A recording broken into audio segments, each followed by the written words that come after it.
Good morning. Morning, everybody. Morning. Good morning. John, is that a picture or a rendering of your space? They're very, very still. No, but I mean, is it They're like even, very is it a still. real people Yeah, or is no, that they're a real rendering people. from the build out? Yeah. No, when our architect, when we finished construction, the architects did a photo shoot.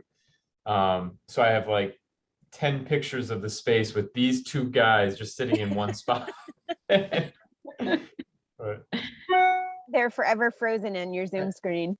I swear people do actually move around in here, but Good morning, everybody. Morning. Morning. We might have a smaller than usual group, as you can imagine. The mid-August timing of this has gotten a few out of office responses. I'll give it one more minute and then we'll dive in.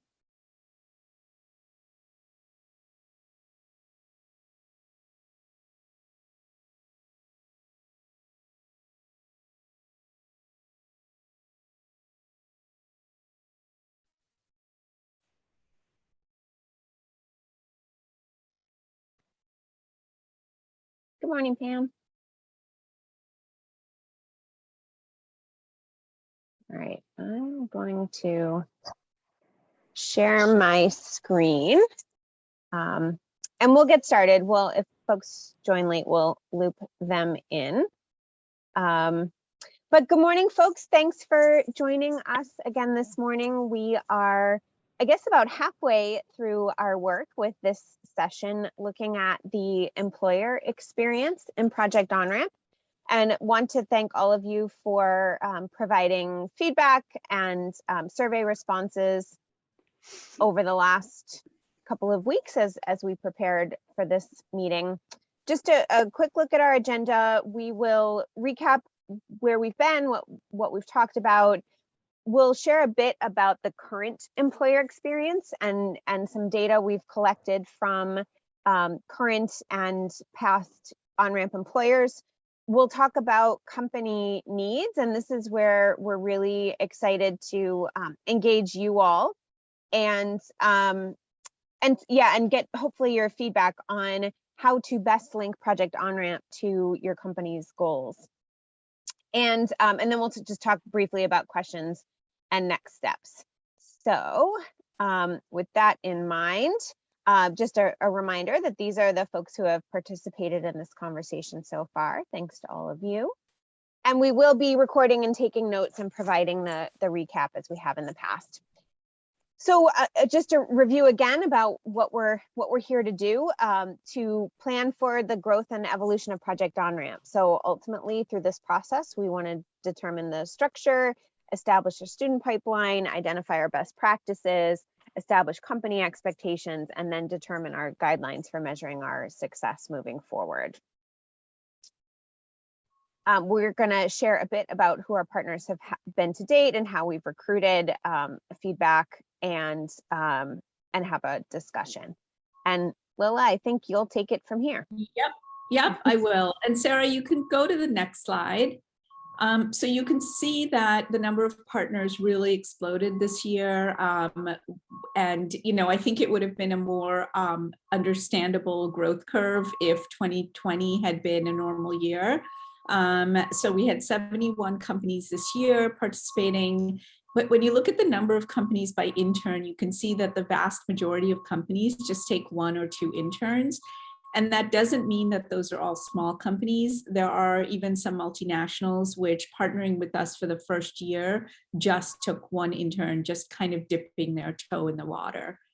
Sarah, if you go to the next slide, you can also see that most of the companies are in Cambridge, with some in Boston, and then a big spread across many suburbs. We want to create, there were 5 companies in Worcester, and we want to create more of a hub there. So we hope to grow that number as well. But one of our challenges is dealing with these suburban companies, which we can talk about later. But transportation is really a challenge. companies have been recruited to date. Companies have been recruited to Project Onramp just through word of mouth. The first year we used Sarah's Life Science Cares contacts to really reach out to companies when Project Onramp was new. But honestly, after year one, I haven't had to reach out to companies. Companies have been approaching me or, asking me to speak to employee groups. And that's how we've taken on partners. In terms of the process, it's been a really, really high touch process, which again, I'd like to address as we think about how we scale Project Onramp or how it evolves. It's been really me working closely with the companies to develop internships, to connect with talent acquisition, or sometimes the managers or scientists themselves, and figure out where Project Onramp students can fit, and then working with student support partners, and then getting those resumes over to the companies. In terms of feedback about intern performance to date, in year one and year two, the surveys were 100% positive responses about intern performance. This year, we've had 127 interns, so a significantly larger number. And I haven't done all of our surveys yet, but from what I can see, the vast majority have been really positive experiences.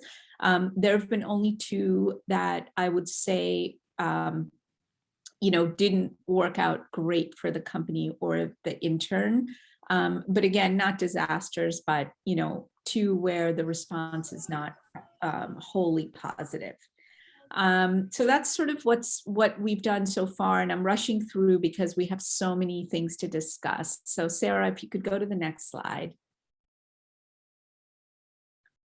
Sarah, you're muted. Sorry about that.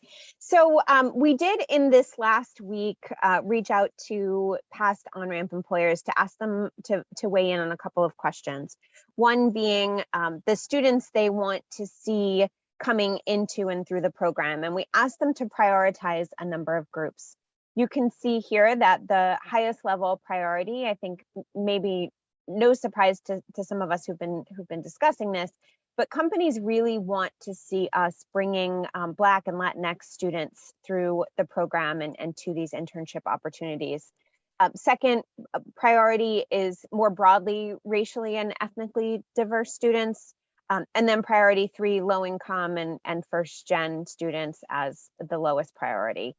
We did force respondents to rank to trigger some of this. So it's a little bit forced, but we knew that if we left things open, folks would want to see all of these plus more. And we do at some point have to think about and prioritize who we're serving. And then one of the other questions we asked employers was what students from what educational program they would be likely to hire or unlikely to hire. Some of the takeaways here, I think we've certainly hit a sweet spot with companies really seeking students from 4-year colleges. The other takeaway is that it looks like there would be appetite to include grad students in the program, that companies would feel comfortable hiring them. But a little bit more of a mixed bag with community college. About half of the companies saying they would consider or might consider a community college student, but a little bit less clear that efforts for us to build a community college pipeline specifically would be the kind of lowest hanging fruit on the company side. Lila, do you want to just talk briefly about sort of industry? I wanted you to see this data because I know on the student support partner side, there's a real desire to place some social science students as well in internships. And we really try to do that, really try to, not just have lab science roles, but you can see that the highest demand really are for, STEM intensive roles. And I see this just anecdotally in the 3 years that it's really, really the data science students and students with scientific background that really get snapped up very quickly. And it is true, like the last point, that, you know, many of the students, like other sectors, like tech, and finance, they start recruiting really early. So we do lose from our student support partners, we do lose some of those data science, IT, engineering students right off the top because they're going to other industries. Next slide, Sarah. So this is where we're hoping to have some conversation around both, you know, sort of macro level, where does Project Onramp serve the industry? Where should we be working to meet those industry needs? And then from your perspectives at the micro level, what company goals and what pipelines can we help each of your organizations fill to understand how we might grow?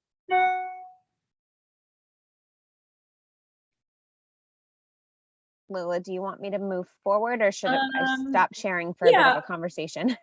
Yeah. I mean, I'd love to hear. I think with these questions, you know, especially with our survey, we kind of know the types of populations of students that are the most desirable and the degree type. So I don't know if some of our corporate partners who are on this call would disagree with that, with what the survey showed, that really students from underrepresented groups and undergrads and grad students, but not really community college students, would be desirable.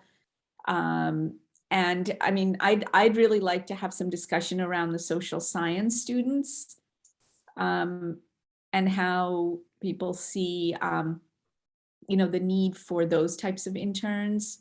So Lila, here at T2, so we had, we run on 2 HR interns and then one that we shared with finance.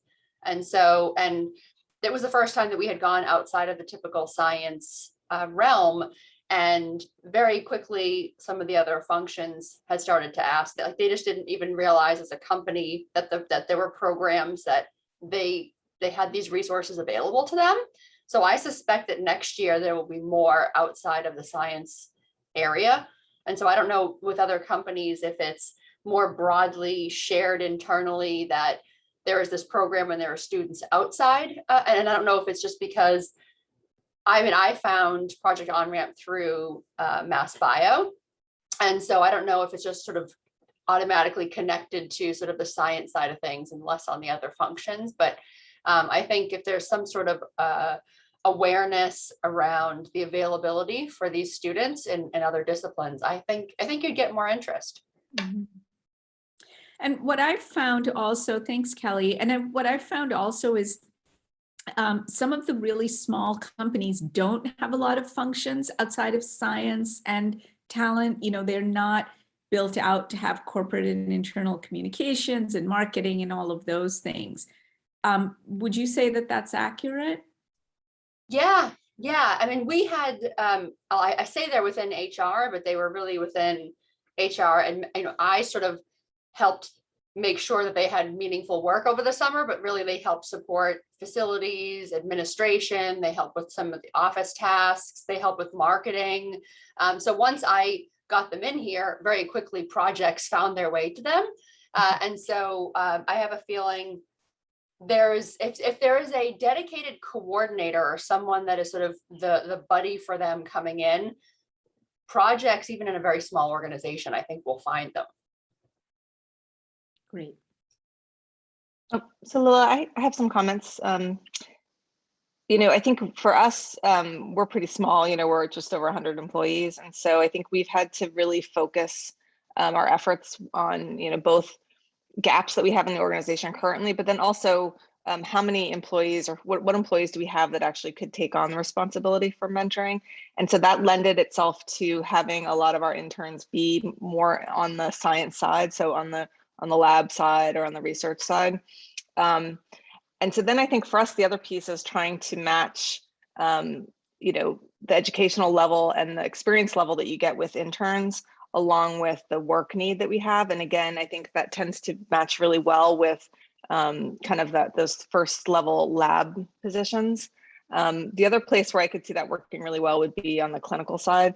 Some of the other spaces, like regulatory, for example, in my experience, people have always wanted to hire people with regulatory experience, actual work experience. And so that would be a harder space to bring an intern in, I think. But certainly I think on the process development and on the lab research side, I think that's where there's been huge gaps in terms of the numbers of people working, and sort of a great fit for bringing interns in to learn about the business. And I just want to touch on sort of the ability to onboard and mentor Project Onramp students. And Nicole, I think it's related to kind of what you brought up, that on the lab side, you know, that there is this ability to, there's this model of mentoring people and kind of bringing them on. But I feel like that's been kind of a little bit of a pain point where sometimes, you know, students have reported that, you know, the mentor kind of didn't understand the level of support they were supposed to give, or, you know, just, I don't know, there just was like a little bit of a mismatch. So, you know, I think that's something to think about too with companies we partner with, like whether we message that, you know, these are students who really need to be onboarded a certain way and mentored a certain way. Another question we asked in the survey, which we didn't share the data, was around whether companies wanted support in cultural competency and, you know, that type of like help with how to onboard better. And many companies said yes. Like, I don't know the stats of whether it was the majority of them, but I saw so many answers where people said, you know, we'd love to have help with that. So I don't know if anyone had any thoughts about that, like whether it would be a heavy lift to really work on mentoring these students better. Lila, when we kicked things off, and this is Morgan with Blueprint, we really had to change the narrative with hiring managers from, you know, what can these interns do for us to what can we do for these interns, and position it in that way, and understand, especially lab-based interns, they're coming in with very, very basic skills, especially those that are, you know, sophomores and juniors. So I think changing that narrative helped us identify exactly who the right mentors would be and exactly who would have the amount of time needed to get them up and running. Mm-hmm. And I think that, you know, that changing that narrative yielded results, Morgan, because your company has the highest number of interns and it's by far not the biggest company that we partner with. But I think it worked. That approach worked. Our interns were awesome. Yeah. Layla, maybe I could emphasize on that. So in every organization I've ever been in, there's sort of ubiquitous struggle on onboarding. You know, onboarding anyone, you know, all employees, even at the highest levels, I think tend to sort of fall through the cracks. And in hindsight, you know, it hasn't been something that's been able to be done and done well. Maybe there is a way that we could provide some guidance or best practices, at least reminders, you know, the kind of things that are going to need to be done in a relatively short period of time. Sounds like Morgan's got a great, you know, starting point for some of the things that they've done, but, you know, making certain that we, at least as early as we can, you know, give them clarity, not to sort of discourage them from being willing to do it, but do all we could to sort of remind them of what this job is going to take on their side. I'd love to hear from some of the student support partners on this onboarding issue, because one thing I've struggled with is I also don't want to position these interns as less capable than other interns that are coming through and, you know, kind of single them out within a larger intern cohort. So I've kind of, you know, struggled with how much instruction. We sent out packets to the supervisors and managers, like just things they can read about informal mentoring and that kind of thing. But I think maybe we need to do more. Treman, do you have any thoughts? Yeah, I can share.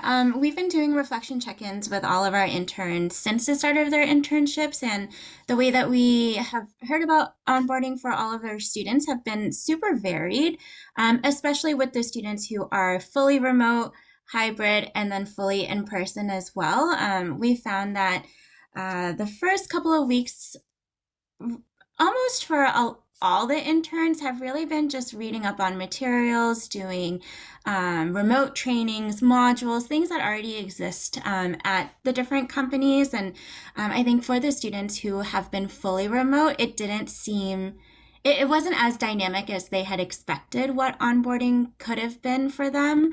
And I think that has kind of set the tone for the rest of their internships. Whereas when we talk to our students who are in the labs, you know, they get a tour of the space, they get to right away meet different people in their departments and in departments next to them. The way that we have continued to check in with them, it seems as though their experiences have just been more dynamic and really more substantial, I think. So, you know, not to say that remote onboardings don't work. I know we do them for our staff members here at Bottom Line, but I think if you know, if that is the default for companies, providing more programming or more check-ins, perhaps, rather than just assigning a full, you know, 8-hour day of modules and reading, would really help the student understand their expectations, but also set the tone for what their experience is going to be too. Does anyone else sort of have any thoughts about the slide? Otherwise, Sarah, maybe we should move on to some of our challenges, because I'd love to hear from the company partners about that. I'm going to add one comment going back to something Kelly said. She used the phrase meaningful work, and that's come up a number of times as we have talked to companies about scoping internships, right? And it seems to me that for STEM internships, it's relatively easy to scope meaningful work, right? The work is the research, and they're working alongside a scientist to do XYZ. And it gets fuzzier on the social science or supportive in some of the other roles, what meaningful work looks like, that it's not just busy work. And so maybe as we think about the social science or non-STEM positions, we can develop some resources around defining meaningful work, shaping the kind of confines of an internship that might cross administrative departments so that it balances, you know, admin work versus some projects like Kelly referenced, being able to tee up a couple of discrete projects in those roles. So I'll just add that. I'd love to add a comment about the community college concept. Yeah. You know, I think it's really tough because I think that there's a lot of folks who come from, you know, less advantaged circumstances, and community college is that on-ramp for them to get a higher education. It's more affordable, and, you know, hopefully if things continue to go in this path, right, the government might provide additional funding to community colleges. And so I think, you know, we might lose out on a huge population if we don't, you know, consider community college. And I know that from a company standpoint, it's really hard because we always want the most experienced person that we can possibly find, you know, the person with the most credentials. But I'd love to kind of keep that door open around the community colleges, because I think sometimes you can get somebody who's, you know, for whatever reason, just didn't have the funding to go to a four-year school. And so, you know, getting them and kind of giving them that on-ramp into the life science industry could be really beneficial. And again, continue to kind of open up that population of people who are contributing to our industry. So I don't know what the answer is, but I would just put a plug in to kind of, you know, to, I guess, keep that door open if we could. Yeah, I'd emphasize that as well. I just think, particularly in our world too, I think it's easier because a lot of the companies don't necessarily know that they can get an additional 2 reimbursed community college students through the MLSC's Internship Challenge program. So as you look to expand the program, if you had a community college piece, you know, those companies might be able to get those students reimbursed without having, you know, taking up one of the first 2 slots. So just a thought. Absolutely. Yeah, thanks for that, guys. And John, I didn't know about that, so I may have to follow up with you afterwards and see if I can understand how to get that funding. It's the best program out there. So It's for companies with 100 employees or fewer, though, unfortunately. I mean, these are just some of the challenges that sort of we see coming up, and I'd love to hear your thoughts on, one thing that we have to figure out is, now that we know that really it's students from underrepresented groups who are really the most desirable, and every single company wants to get those students in through the door, just who we partner with around that. I think maybe, Sarah, we discussed the second question, whether companies can meet these sort of additional needs and accommodations of onboarding, recruiting, just the education around taking on an on-ramp student, and like how we negotiate that without making it so much of a heavy lift for a company that they don't want to partner with us. I don't know if anyone has any thoughts.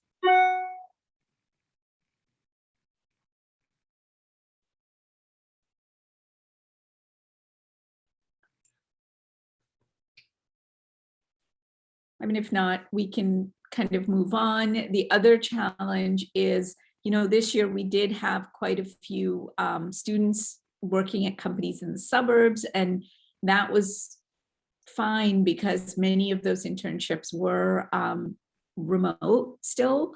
But going forward, when everything is back in person, I also wonder if our companies are going to become more and more limited to the Boston and Cambridge companies because students can't commute out to the suburbs.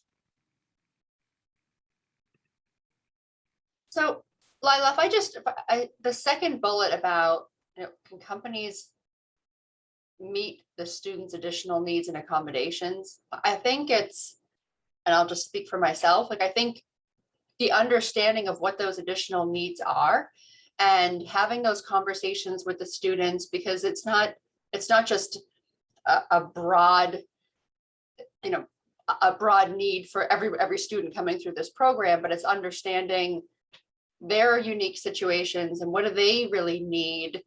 And it takes time. It takes time meeting with them, not only in the interview process, but even before the onboarding, about sort of coming into the company. What do they really hope to gain? But taking the time to assess, well, what do they really need? And what's going to be the most beneficial in the 6 to 8 weeks that they're with us? What's going to be the best gift we can give them while they're here learning and growing? And so I think it's how to help companies understand what the student needs. And, I've framed it up with the managers that so much of helping build this bridge is networking, is introductions, is taking the time to explain all the backstory on the projects they're working on and why they're impactful to the business and why they matter, and introducing them to people that, are their stakeholders in the project, as opposed to just keeping them sort of head down working on the project. But I think it's just helping companies understand what those needs are is like one of the biggest hurdles. It's like, from an HR perspective, I can help the managers prepare for it, but understanding what they actually need is, a bigger hurdle, I think. Yeah, from what I can see, just feedback from students in terms of what they worked on, and the biggest sort of challenges and gifts of these internships seem to be improving professional communication. And to me, that seems like the area where, if I've had complaints from interns or companies, it's almost always been an issue with communication rather than a problem with the actual work or, the intern's behavior. So I think that's the main area where these interns might need a little bit more guidance or handholding than other interns, just, even advocating for themselves and cutting problems off at the pass. If communication is not strong, then all of those things start to become problems. So from what I can see, and I'd love to hear from Dallas and some of the other student support partners, but I think the additional need and accommodation is really around communication and building those skills. Yeah, I would agree with that. I think it's something that we continue to try and support scholars with by trying to prep them in advance of their internships, regardless of which companies or organizations they'll be working with. And I know that there's a ton of work that you all are doing, Lila, to try and prep them for these opportunities in particular. So there definitely, I think, is ways that we can continue to improve communication with scholars, as well as making sure that they have a really strong sense of kind of what they're walking into and what the expectations are, so that they are continuing to perform at that high level, I think. I just want to, just in the interest of time, move on to the final bullet, which is the requirement to reserve internships for Onramp students. I mean, this is something I feel really strongly about, because if these interns are competing with, you know, other students from normal pipelines, I find that they really get overlooked. But there are some companies that are really resistant. And in fact, I've had one or two companies, and we don't end up partnering with companies like that, which kind of say that they're going to reserve the spot for a Project Onramp student. We go through the whole process of getting resumes, and then, you know, they kind of come back to me saying, well, we hired someone from another source for this internship, or there was an internal referral. And it's kind of like, well, I didn't realize you'd even be looking at other resumes until we really struck out here, and we haven't struck out yet. So that's been a real problem with some companies, and I just would love to hear thoughts from company folks on this call about that. So this is Courtney from Enzivant Therapeutics. I actually have a really strong opinion about this. I think that the requirement is representative of the commitment that an organization is making to this program and to what it does for students from underrepresented backgrounds. And so quite frankly, I mean, I think it's unfortunate to hear that some companies kind of say they'll do that and then don't actually do it. But I actually think that this requirement is really important. And I just think that it reinforces the commitment that you're making.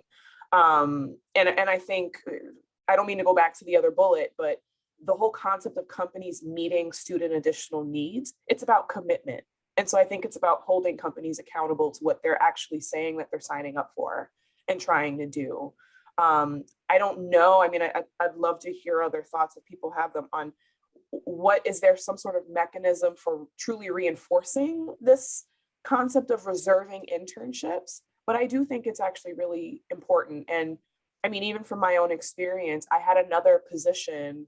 Enzivant ended up recruiting 2 students. We're going to recruit a third, but that hiring manager was pretty adamant on, well, I'm not seeing who I want, and I kind of think we should go somewhere else. And I had to put my foot down and say, no, we've made a commitment to reserve this role for this program. And so if you don't feel that there are students that you can work with, mentor, et cetera, then perhaps we just consider another year and we just don't do this for your role.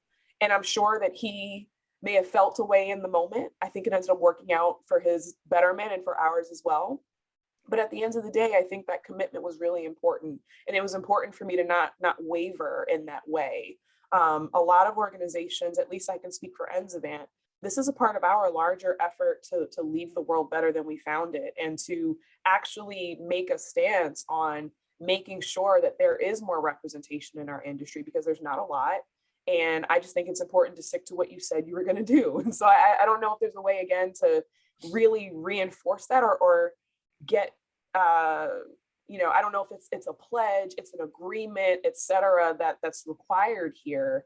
But that was one of the things that drew me and my leadership team to this program.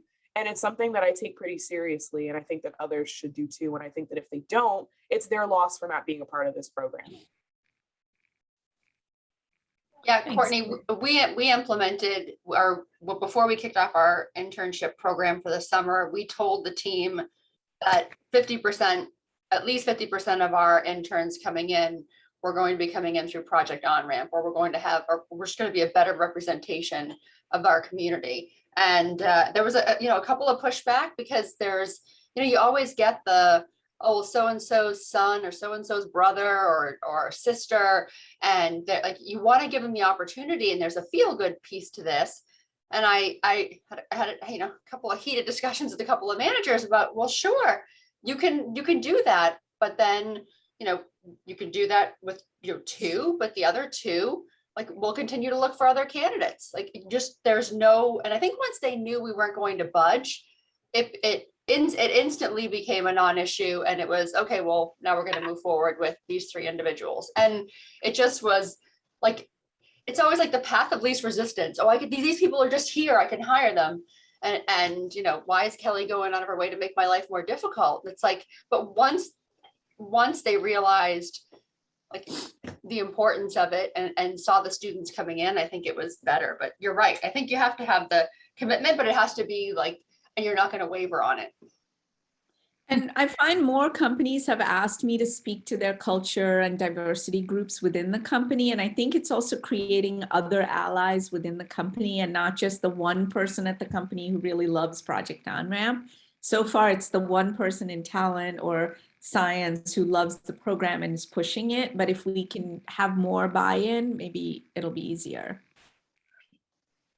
This is Nicole again, just a comment. So we both reserved a certain number of Project Onramp internships, but also used that process to identify the mentors that we thought were going to be the folks best able to hopefully, manage and onboard the interns and understand their backgrounds and kind of that ask that we were going to give to the, to that manager of that intern. So it sort of ticked both boxes at the same time, if it's helpful for others. Yeah, so I think one of the things that always rises to the top is just choosing the manager a little bit more carefully than maybe you would for another internship. Because we had a first-time partner choose a manager who was new to the company and had no management experience, and they thought this would be a really great way for the manager to kind of gain some experience supervising someone. And it just wasn't great because the manager himself had growing pains, and so that impacted the student's experience. So yeah, choosing the manager much more carefully. Yeah, so we did almost like an application process for the managers, and then we did the process to find interns too. So sorry. Yeah, at Blueprint, what we did was we committed to at least 5 on-ramp interns, 1 per major function, research, medical, commercial, etc. From there, I communicated with the hiring managers or just people leaders in terms of who else plans to have another intern. We asked them to identify that in the budgeting process. So it was pretty, it was a little bit of herding cats, but it always is. So it was organized herding cats at the same time. And then for those that elected to take on an intern for this summer, I reached out to them with kind of a menu, right? Do you want a student from Onramp? Do you want a student from another organization we are partnering with? Or do you want a student from a local university or an HBCU? And then allowed the hiring manager to make that choice. So it was a little bit easier to hold them accountable for their choice. When I did get pushback, which I truly didn't get much throughout the process, I think as their HR partner, I was also pretty high touch, which, takes a good chunk of my time, but it's worth it. And we ended up having, I think, 11 or 12 on-ramp interns this past summer. So I think giving them the choice and then holding them accountable was a meaningful way to do it as well. A little bit less pushback there. I really like the idea of almost auditioning managers, right? Like making this a little bit of a vaulted role. Like this is an important experience and an opportunity, and maybe we can play on that a bit in our recruitment process. I mean, as we'll discuss, we're at a tipping point where we're going to have to choose how we prioritize which companies to work with, and that's all really positive because we can start having certain expectations for companies to commit and to follow through on that commitment. So that's very exciting. Sarah, I think that's a great segue to our next slide. Oops, I skipped one. There we go. I mean, this is sort of, I guess, the heart of the question that we're trying to address with strategic planning. How do we grow? And, you know, it's one question on the student support partner side, but we'd really love to address on the company side, how do we grow? I mean, currently we have a high touch model that worked well, and I think will work well for about 100, like we had 127, but up to 150 students. I think it's very sustainable to meet company need and provide this very high level of service. But, you know, we'd have to at some point figure out how we limit certain things. And so I'd love to hear your thoughts.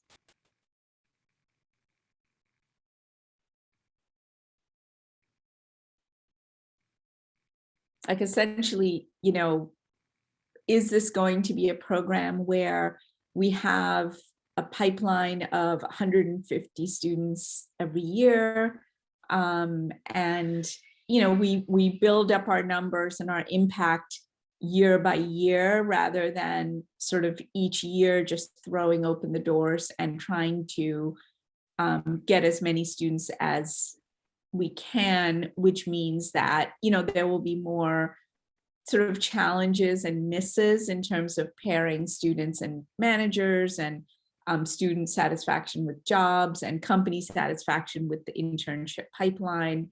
I mean, given that all of our sort of growth is through word of mouth, I feel like one of the things that's really helped us is that we've sort of grown sustainably and we've set ourselves targets that are sort of attainable. So we've been able to really kind of manage the quality of the program.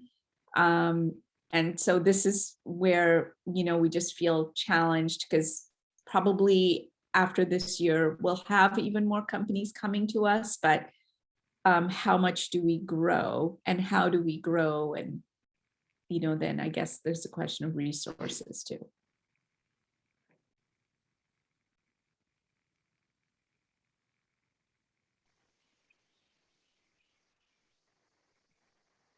I'll just So say, I was- obviously, oh, go ahead. I was just going to weigh in. I mean, I think on one hand, you know, I like the idea of sponsorship because it provides some additional funding, which could, again, you know, drive the volume of interns and things. On the other hand, it's hard for smaller companies. So I think you then will get some inequities, right, in the types of companies that might have access to Project Onramp. So that's sort of a bit of a drawback there. So then I come back to maybe kind of first come, first served, right? You know, you have, I don't know what the most viable number of interns is given the current size of the organization. Is it, you know, 75 or 100? And then from there, you kind of, you know, whoever has their act together earliest in the year can do it. But certainly some sponsorship, you know, could be something that you know, is helpful to the organization.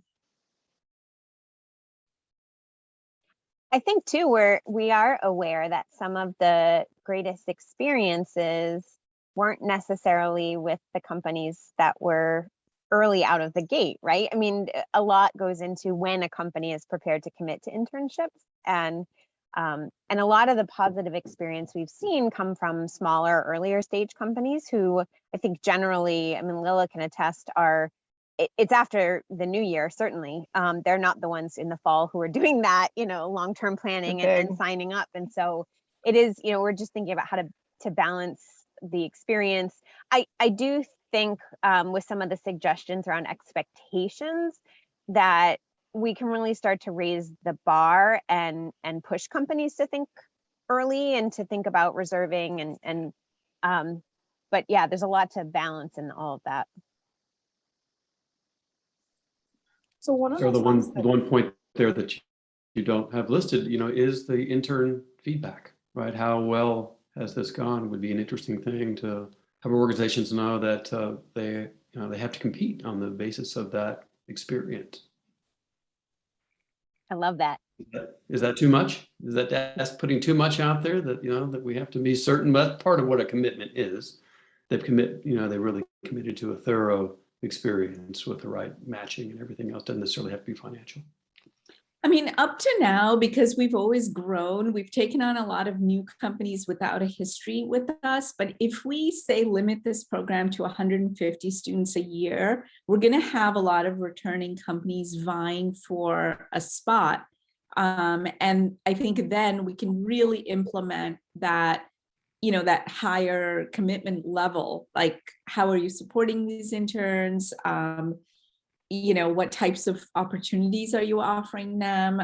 We had one manager, like the students have been giving us some feedback about their internships, and one manager on day one sat the student down and said, like, what do you want to get out of this internship? What are the skills you want to build? And kind of crafted, it was a small company, kind of crafted the work around the skills that the intern wanted to build. And the intern was just like, this person is my mentor for life. I love her. Just so, I mean, there are just great things companies can do. And my personal plug would be to limit the program to a sustainable number and then really work on making it just an incredible on-ramp that really works.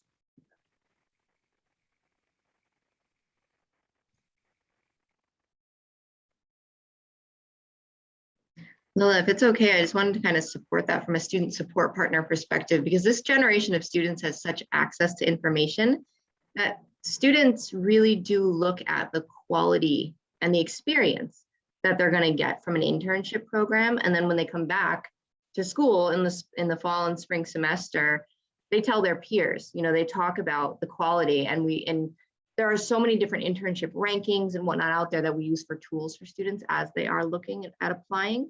So I do think that that's really important, and certainly mentorship is a really big part of what students look for in internship programs.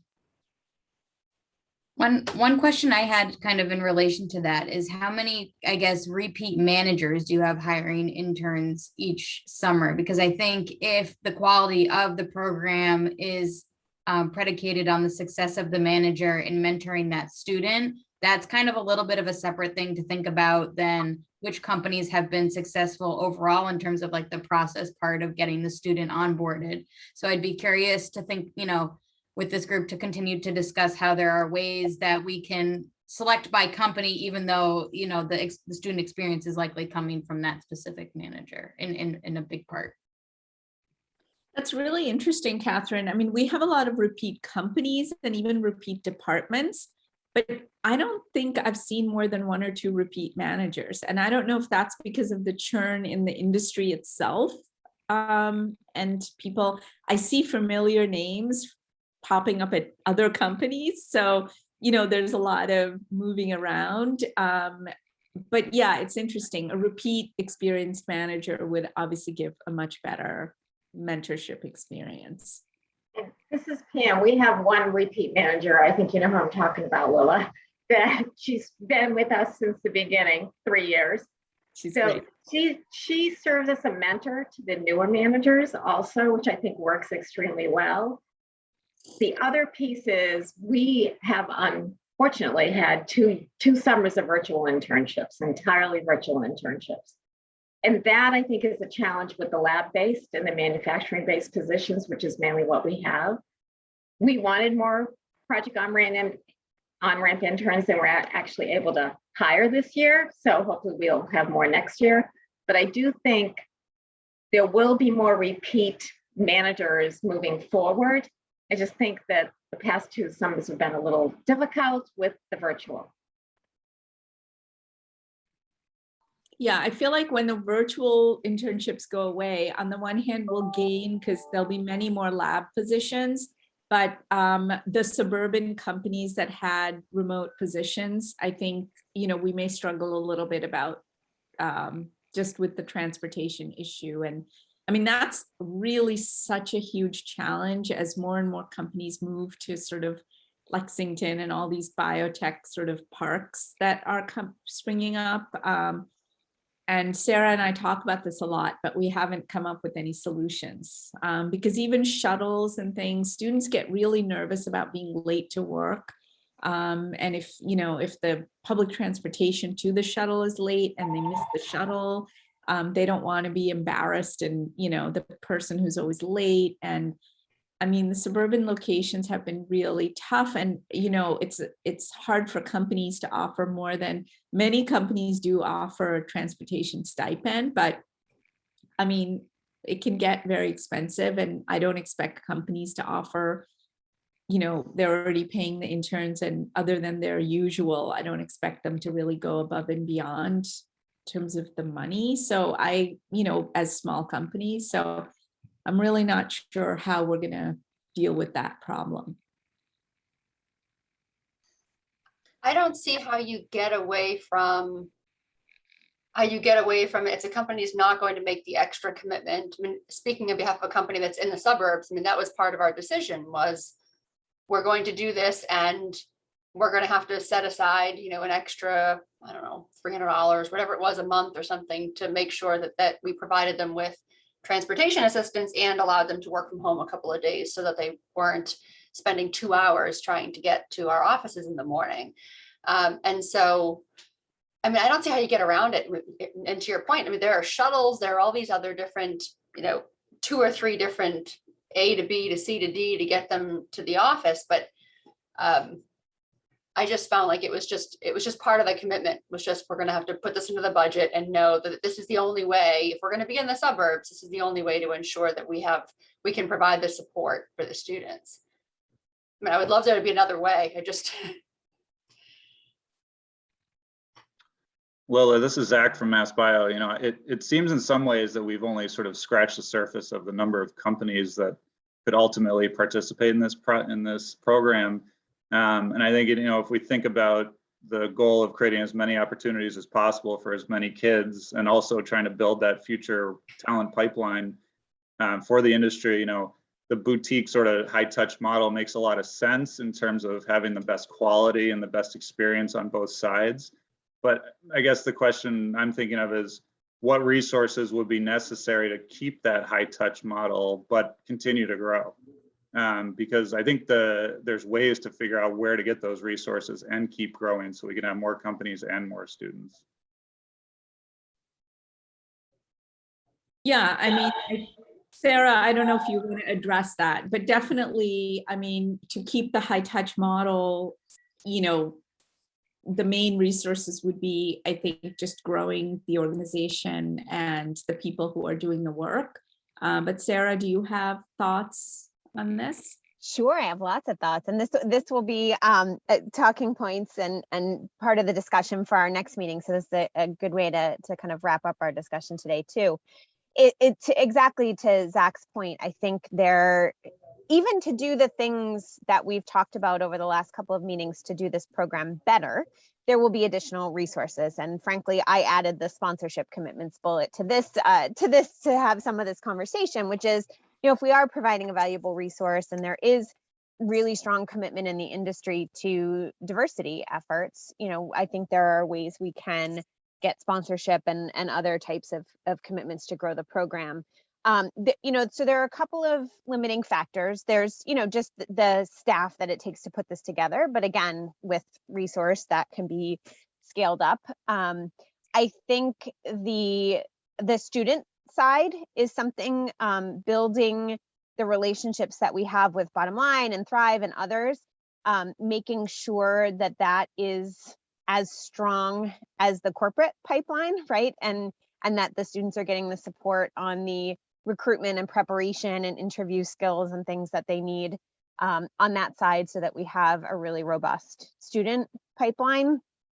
And I mean, those are kind of the two pieces of the equation, the company side and the student side, and then some wraparound support services. I think if we start to, what we're contemplating is adding some more support for supervisors or for managers, or building some internal resources that we can share around best practices in internship, or this idea of defining meaningful work. And some of that will be probably project-based and require some additional resource, but those will be some of the things we'd like to talk about and think about how to find in our ecosystem in the next meeting or two.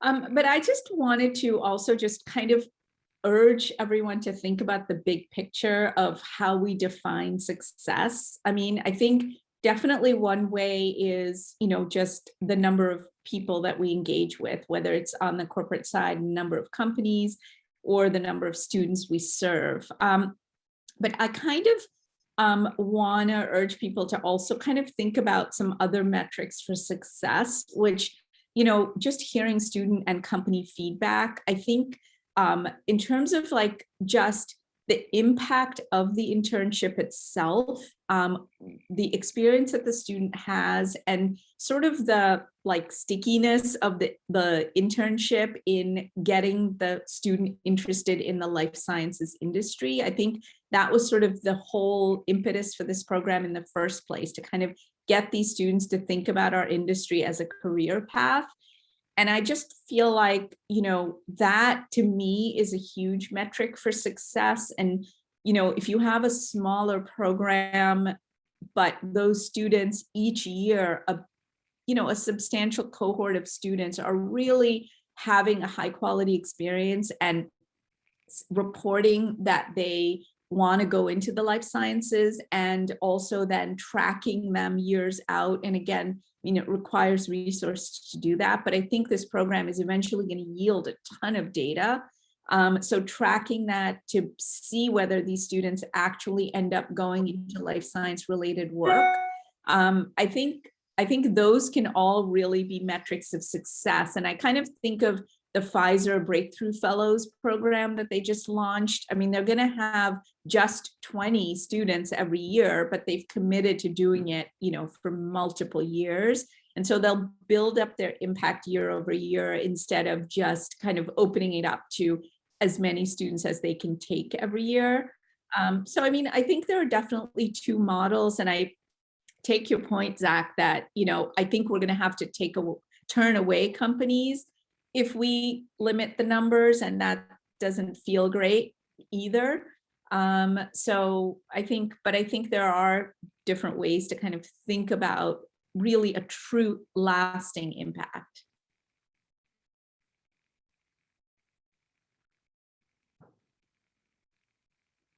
I'm just gonna, with looking at, we have 3 minutes left. I'm just gonna kind of go through. So as we've said from the beginning, this will be a series of meetings to walk through this. So we have, I think, a lot on student experience and employer experience. The next conversation we will ask folks to have is around staffing and resource and goals. And so that will be our September conversation. So we'll prepare for that. I do also just want to remind folks that the 2021 cohort is wrapping up their internships in the next couple of weeks. Our intern at Life Science Cares, her last day is Friday. But you are all invited to join us for the internship showcase tomorrow at noon. On Zoom, we'll be celebrating the work. We'll hear from some of the students, some of the supervisors. It's always a really fun experience to help celebrate everything they did this year. So if you haven't registered, feel free to reach out. We can add you to the list, and that'll be noon to 1 tomorrow, celebrating the interns. Awesome. Well, we really appreciate you guys continuing to participate. We'll share notes again, and look forward to figuring out how we grow this program in a way that meets all of our goals. Thanks, everybody. Thank you. Thanks, Lila. Thanks, Sarah. Thank Bye, guys. you, Lila. Thank you, Sarah.